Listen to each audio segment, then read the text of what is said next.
같이 읽습니다. 21장 22절.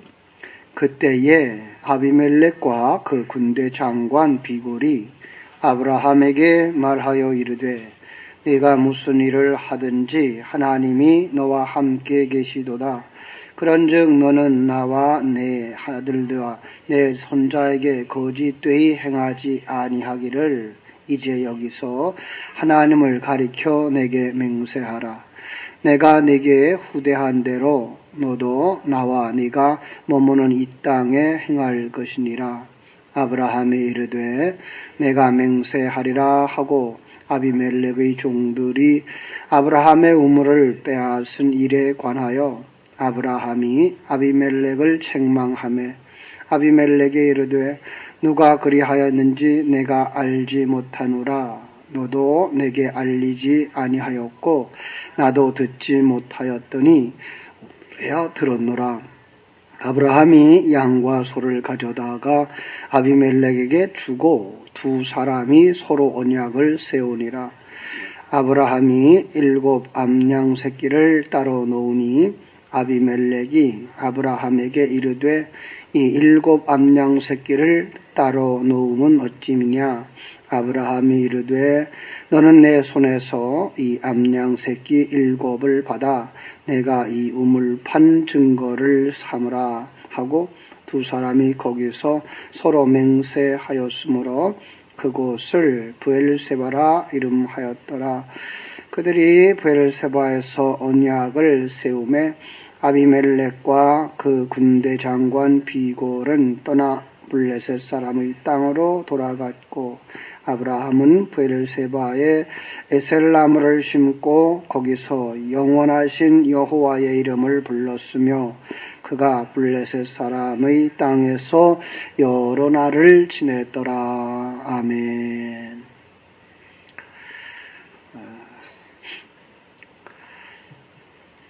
21장 1절에서부터 우리가 볼 때에 앞부분은 그런 얘기였죠. 아브라함이 이삭을 낳고 낳은 지 8일 만에 할례를 행하고 그는 언약의 자손임을 증명하죠.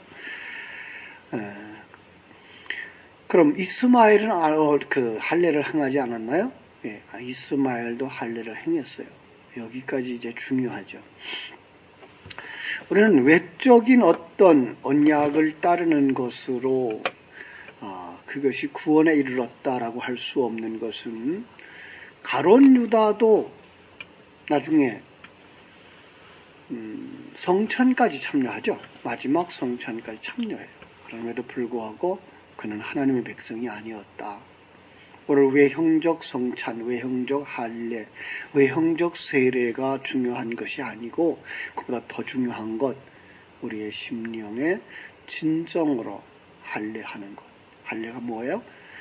하나님의 쪼개지심으로 우리가 구원받는 것이고 또 우리에게 요구하는 쪼개짐이 있는 거구나 라는 거.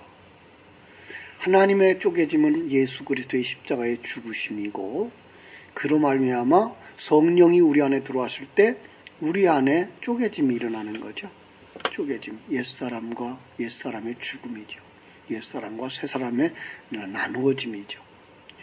그래서 옛사람은 벗어버리고 새사람은 구원에 이른다. 어제 오후 예배 시간을 통해서는 외적인 부르심과 내적인 부르심에 대해서 얘기를 하면서 효과적인 부르심이라고 하는 거, 그건 내적인 부르심이고 그들만 하나님 말씀을 따라서 자기를 부인하고 십자가 지는 길을 간다 그랬습니다. 우리는 갈라디아서 4장을 통해서 이스마엘을 인간적 행위나 율법 그리고 옛 언약의 상징으로 등장하고 있는 걸 보았고요. 그리고 이삭이 새 언약의 약속의 자녀의 상징으로 등장하고 있는 것을 보았습니다. 그러므로 행위와 은혜는 서로 충돌을 하고요. 행위와 행위와 은혜는 충돌하고 율법과 믿음도 충돌하죠. 결국은 옛 언약, 옛 사람은 추방을 당하게 되고 정말 인간의 가능성을 부인 못하고, 아니 그들은 부인하지 않죠. 불가능을 인정하지 않아요. 인간이 죽었다고 하는 것, 전적 타락했다고 하는 것 인정하지 않고 자기의 힘, 자기의 뜻, 그걸로다가 힘을 삼아서 이 세상에서 벗어나려고 하는, 행복을 추구하고 그리고 구원을 추구하는, 그건 아니다 라는 것을 바로 이스마엘을 내쫓는 걸로 그림을 그렸습니다. 오늘 본문은 아브라함은 어디에 사는가, 그리고 어떻게 사는가, 그리고 그 속에서 어떤 사람의 역할을 하는가를 보여주고 있는 겁니다. 31절에 보니까 아브라함이 어디서 살고 있죠? 부엘세바라고 하는 곳에서 살고 있어요. 그렇죠? 그런데 14절에 보면 거기가 어디죠? 14절에 보면 하갈과 이스마엘이 방황하던 광야예요. 결국은 그들이 살았던 지역에서가 아니라 이제 점점 이사해서 어디까지 가는가 하면 그 이스마엘과 하갈이 살고 있는 바로 세상을 상징하는 거죠. 세상과 함께 살고 있는 모습을 우리에게 보여주는 거예요. 중세시대의 기독교회는 세상으로부터 떠나면 우리는 거룩하게 살 수 있을 거야 생각했고, 세상과 울타리를 치면 우리는 깨끗하게 살 수 있을 거야 라고 생각을 하고, 이제 수도원 생활들을 하고 시작했고, 수도원의 울타리를 높이 쳐서 밖의 세상과 구별한 삶을 살기 시작했죠. 그렇다고 그들의 욕망이 사라졌나요? 그렇지 않아요. 그들의 범죄가 사라졌나요? 그렇지 않아요. 인간은 세상 속에서 사는 것이지 그렇게 피해서 간다 그래서 거룩해지지 않는다고 하는 것. 그러니까 출애굽이라고 하는 거나 구별된 삶이라고 하는 건 이 지역적이거나 어떤 공간적인 것이 아니라 바로 영적인 것이라는 것을 알 수 있는 것이지, 우리는 이 세상 속에 살면서 그 속에서 하나님의 사람으로 살아갈 수 있어야 되는 거죠. 우리 한번 고린도전서 5장 9절 10절 볼까요? 고린도전서 5장 9절 10절.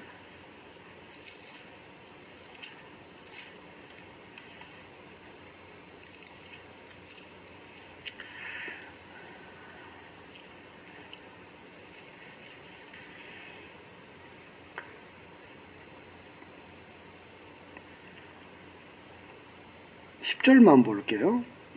이 말은 이 세상에 음행하는 자들이나 탐하는 자들이나 속여 빼앗는 자들이나 우상 숭배하는 자들을 도무지 사귀지 말라 하는 것이 아니니, 만일 그리하려면 너희가 세상 밖으로 나가야 할 것이니라. 9절에서 내가 너희에게 쓴 편지에 음행하는 자들을 사귀지 말라 하였거니와, 이 말은 세상 밖으로 나가라고 하는 말은 아니다 라고 말하죠. 조금 더 넘어가서 고린도 후서 6장 14절, 후서 6장 14절 같은 내용인데요.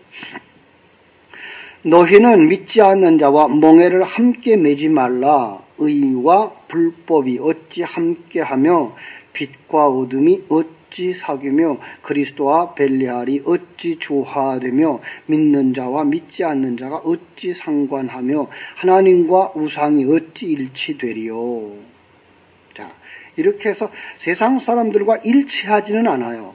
한 방향으로 갈 수는 없어요. 그러나 너희가 세상을 떠나 살라는 얘기가 아니라 그 속에 살면서도 그들의 삶의 방식, 그들의 가치관을 가지고 살아서는 안 된다라는 얘기를 하는 것이지, 시간과 공간적인 어떤 다른 곳에 집단 생활을 하라고 요구하는 건 아니다라는 거죠. 근데 이걸 그냥 문자대로 생각하고 서로 연결을 안 시키고 그냥 부분적으로만 봐서 가끔가다 집단 생활을 하려고 하는 사람들이 나타나죠. 그것은 성경을 좀 제대로 보지 못한 것들이죠. 자, 다시 본문으로 돌아와서 아브라함은 어디서 살아요? 브엘세바에서 살고 있지만 세상과 전혀 다른 삶을 살았던 겁니다. 그래서 21장 22절, 창세기 21장 22절, 그때의 아비멜렉과 그 군대 장관 비골이 아브라함에게 말하여 이르되 네가 무슨 일을 하든지 하나님이 너와 함께 계시도다 라고 봤어요. 그렇습니다. 일거수일투족이 하나님과 함께 하는 것을 사람들이 보았다는 거죠. 많은 사람들이 또 오해를 하는 것이, 야, 아브라함이 하나님의 복을 받아서 큰 군대가 되고 세력이 커졌기 때문에 이 나라의 임금과 그 군대 장관이 같이 와서 동맹을 맺자 그랬지, 연약하고 볼품 없었으면 누가 거기다 동맹을 맺자 했겠느냐라고 요구를 해요. 해석을 해요. 그러나 그렇게 됐으면 어떤 일이 일어나지 않았을까요? 그들이 아브라함이 힘이 좋았다면 우물 뺏기는 일이 있었을까요? 그렇죠? 우물 뺏기는 일이 있었다고 하는 얘기는 무슨 얘기예요? 그 속에서 힘이 약한 자로 살았다고 하는 얘기죠. 그렇죠? 그렇습니다. 우물을 뺏기면서 산 사람이 강자가 아니죠. 세상을 상징하는 아비멜렉이 강자고요. 그가 부자입니다. 그러므로 하나님이 함께 하심은 힘이나 재산이 많아지는 것으로 증명되는 것이 아니고 그 속에서 죽음의 삶을 사는 것, 승리의 삶을 사는 것. 요한복음 16장 33절에도 그렇게 말하죠. 너희가 세상에서는 환난을 당한다. 그러나 내가 세상을 이겼노라. 세상에서 환난을 당할 것이다가 앞에 서 있어요. 성도들은 이 세상에서 환난을 당하는 것이 정당하고 마땅하다라는 거예요. 그 삶을 살 수밖에 없다는 거죠. 그 약한 모습이 예수님의 날 때부터 죽는 날까지 고난과 순환과 배신당함과 그리고 십자가의 죽음으로 나타나고 있는 것을 볼 수 있습니다. 예수님 십자가에서 죽으실 때 마가복음 15장 37절로 39절 보면 그거를 본 백부장이 뭐라 그래요? 이 사람이 진실로 하나님의 아들이었도다 고백하죠.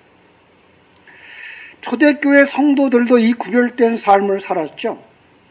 사도행전 2장 43절로 47절이나 4장 34절로 35절에 보면 온 백성들의 칭송을 받았어요. 그런데 어떤 삶이었어요? 자기 재산을 다 팔아다가 남을 도와주는 삶. 자기의 것으로 챙겨서 남보다 재산을 많이 가지는 삶이 아니라 자기 재산을 다 팔아서 형제를 섬기는 삶. 그게 누구의 삶이었어요? 아브라함의 삶이었다고요. 왜? 그들이 누구이기 때문에? 아브라함의 자손들이기 때문에. 아브라함의 자손은 어디서 누굴 보고 배웠어요? 아브라함을 보고 배운 거죠. 그래서 갈라디아서에서는 뭐래요? 아브라함과 같은 믿음을 가진 자들은 아브라함과 같은 복을 받느니라 라고 말하고 있는 거죠. 그리고 우리는 누구예요? 아브라함의 자손이고 그 아브라함을 본받아서 살아가는 자들이 되어져야 되는 거죠. 이제는 아브라함의 자손답게 살아라 라는 요구를 우리에게 하고 있는 것입니다. 그것이 또 다니엘의 삶이기도 했어요. 그죠? 다니엘은 어떤 자리에 올라가 있었어요? 높은 자리? 아니요. 그냥 종이에요. 물론 총리라고 하는 자리에 있습니다만 그는 자기의 실권이 하나도 없어요. 어디까지 들어가죠? 사자굴에까지 들어가요. 약자지요. 그런데 그 사자굴에 들어가는 그 약한 모습을 통해서 다리오 왕에게 하나님의 아들을, 하나님의 사람인 것이 확연히 증명되는 거죠. 그렇습니다. 그가 거기서 살아있기 때문에 증명되는 것만은 아니에요. 사자굴 속에 들어가 있는데도 불구하고 그가 연약해지지 않는 그 모습을 보고 하나님이 너와 함께 하도다 라고 말할 수 있었던 거죠. 그렇죠? 요한일서 2장 8절로 11절에도 바로 그런 약속을 하고 있어요.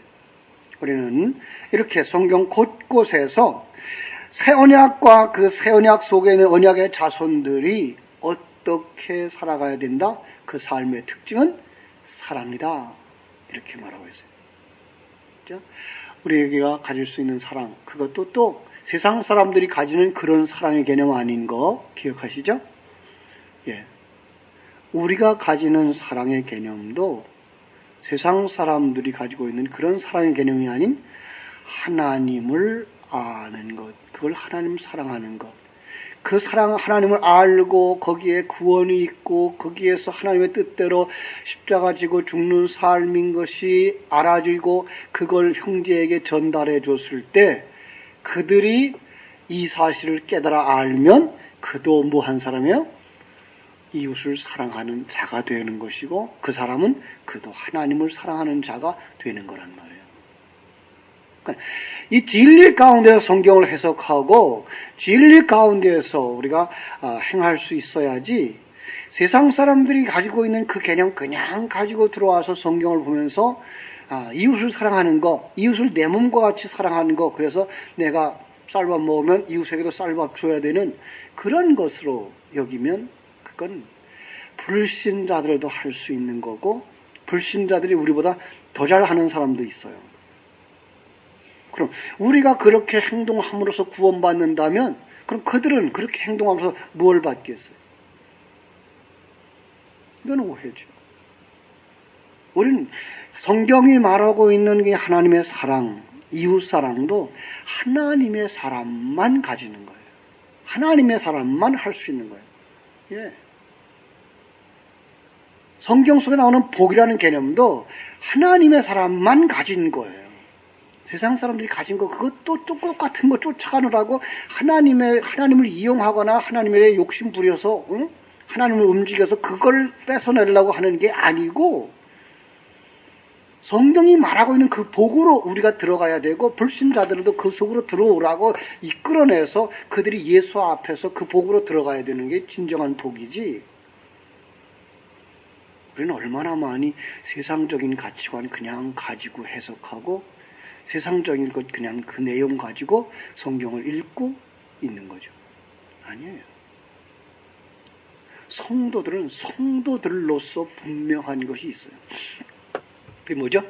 하나님을 알고 하나님이 얼마나 크신 분인지 알기 때문에 그 앞에서 그분의 뜻에 순종하며 사는 삶, 그게 하나님을 사랑하는 것이고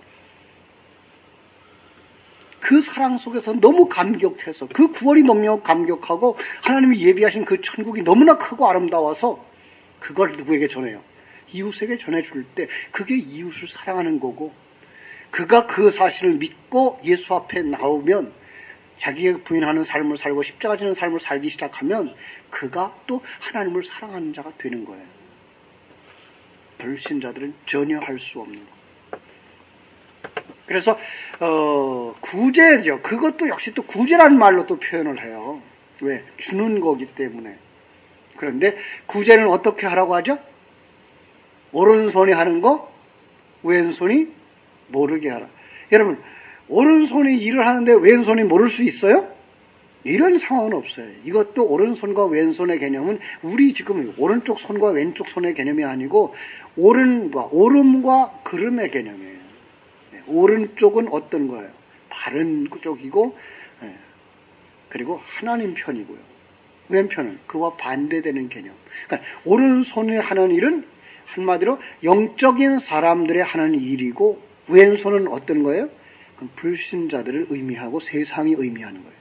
우리가 하는 진정으로 구제하는 것, 진리를 전해주는 건 세상 사람들이 안다 모른다? 전혀 모르는 거죠. 이게 의미가 오른손이 하는 것을 왼손이 모르게 한다는 의미인 거지. 세상적인 그냥 우리가 방향의 개념, 숫자의 개념 가지고 나와서 오른손, 왼손의 개념을 가지고 이해하면 그 말도 전혀 이해가 안 되는 말들이죠.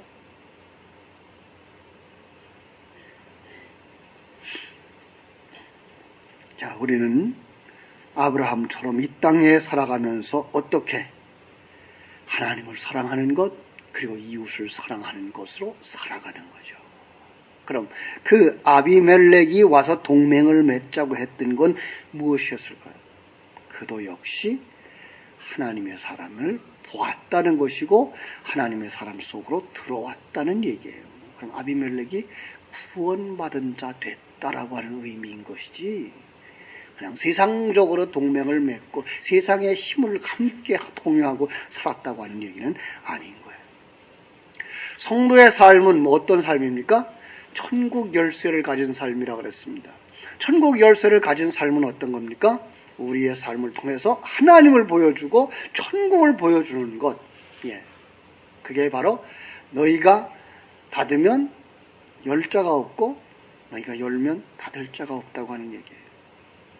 우리가 천국을 보여주지 않으면 세상 사람들이 천국을 볼 수가 없어요. 우리가 예수 믿는 사람의 삶을 보여주어서 이렇게 해서 천국 가는 거야 라고 완성되는 모습이야를 보여주지 않으면 세상 사람들은 전혀 천국을 이해를 못해요. 그러나 세상 사람들이 바라보는 천국은 어떤 게 천국이에요? 좋은데, 그죠? 그냥 사시사철 봄날이고 사시사철 열매가 풍성하고 아무것도 안 해도 행복하게 편안하게 살 수 있는 그런 곳. 세상적인 편안함과 자기들이 요구하는 것들, 이게 천국이에요. 그래서 성경이 말하는 천국은 그거 아니잖아요. 하나님과 함께 하기 때문에 가는 천국이지. 그래서 제가 늘 비교하는 게 뭐예요? 바벨론 포로 70년 생활 속에서 바벨론에 이제 정착하고 살만하게 됐어요. 그런데 하나님이 거기 떠나서 어디로 가라고요? 약속의 땅 예루살렘으로 돌아가라. 그런데 예루살렘이 좋아요? 바벨론이 좋아요? 바벨론을 이제 살만해요. 자리 다 잡혔어요. 70년이면. 그런데 예루살렘은 어떻게 돼 있어요? 황폐해졌어요. 성도 없어요. 가면 성전 지어야 되죠. 성 고쳐야 되죠. 정말 완전 70년 동안 내버려 뒀으니 어떻게 됐겠어요? 그런데도 거길 가요. 왜? 내 집이에요. 내 고향이에요. 아버지가 거기 계시고요. 사랑하는 신랑이 거기 있어요. 그래서 가는 거예요.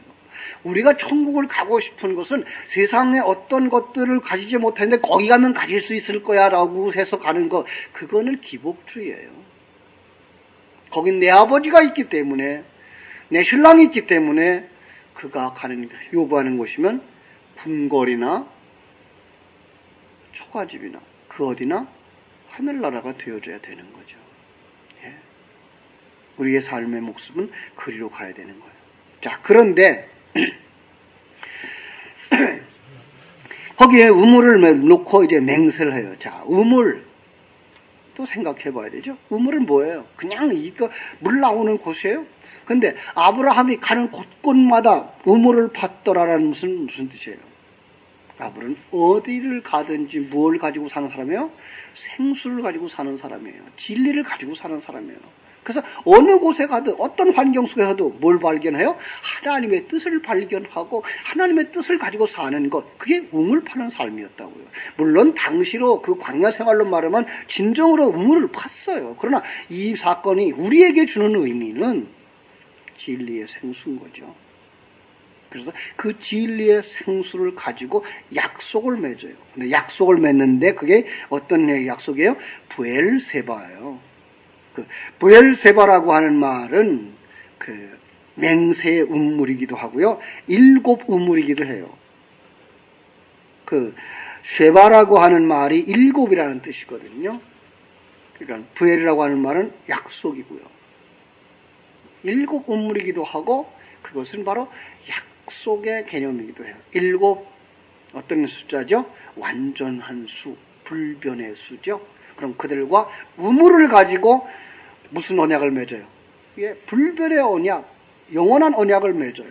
그럼 그 사람이 어디로 들어온 거예요? 하나님의 언약 속으로 들어온 거예요. 그렇습니다. 아브라함은 그것을 하나님의 언약으로 받았고 아비멜렉도 그 언약 속으로 들어온 자가 된 거예요. 그런데 그 땅을 아브라함은 누리지 못해요. 1000년이 지난 다음에 다윗 왕국 때에야 그 땅을 차지해요.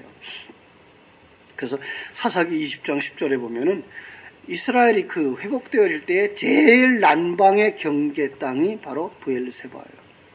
아브라함은 그 땅에서 아직도 오지 아니한 약속의 땅을 바라보면서 언약의 백성으로서의 삶을 사는 거예요. 이게 우리예요. 우리가 사는 그곳이 바로 어디예요? 브엘세바예요. 여러분의 가정이, 지금 여러분의 일하는 그 일터가 브엘세바예요. 약속의 땅이에요. 거기서 뭘 살아야 돼요?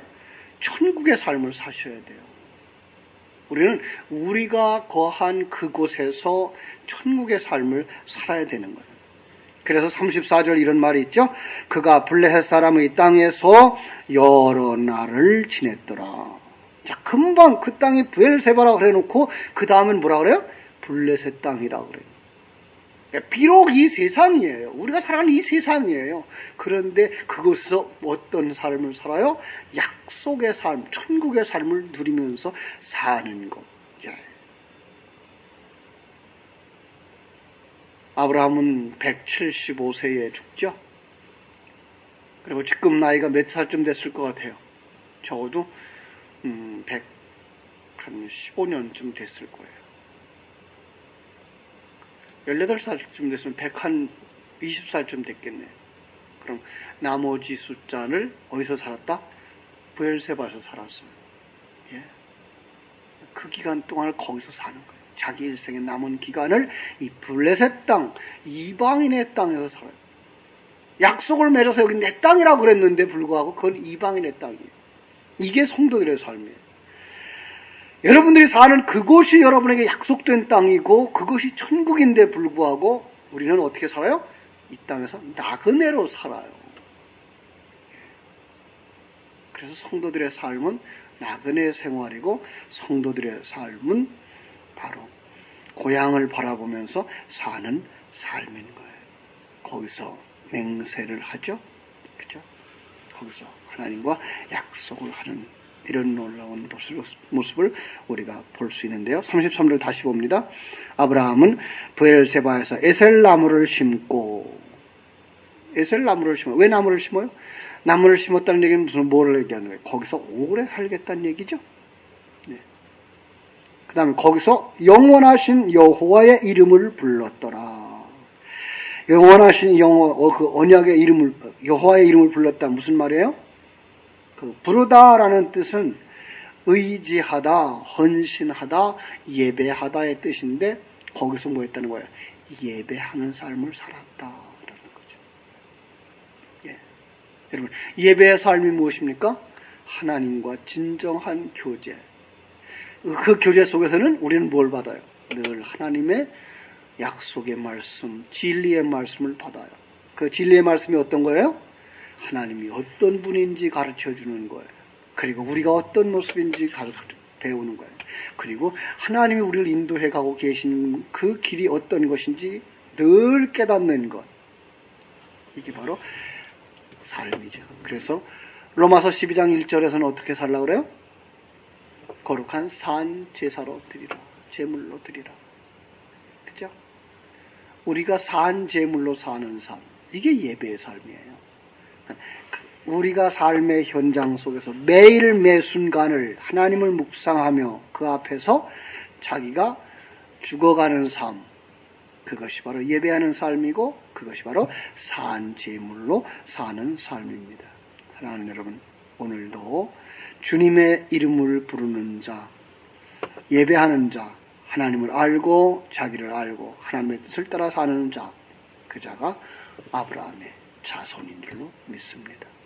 여러분 모두가 아브라함의 자녀로서 비록 이 땅에서 세상 사람들이 누리는 것 못 누린다 할지라도 하나님이 우리에게 주신 놀라운 그 약속들을 바라보고 자유하시고 그리고 풍성함을 누릴 수 있는 신령한 눈이 열려지고 삶이 이루어지기를 주님의 이름으로 축원합니다. 기도하겠습니다. 하나님 우리 아버지 하나님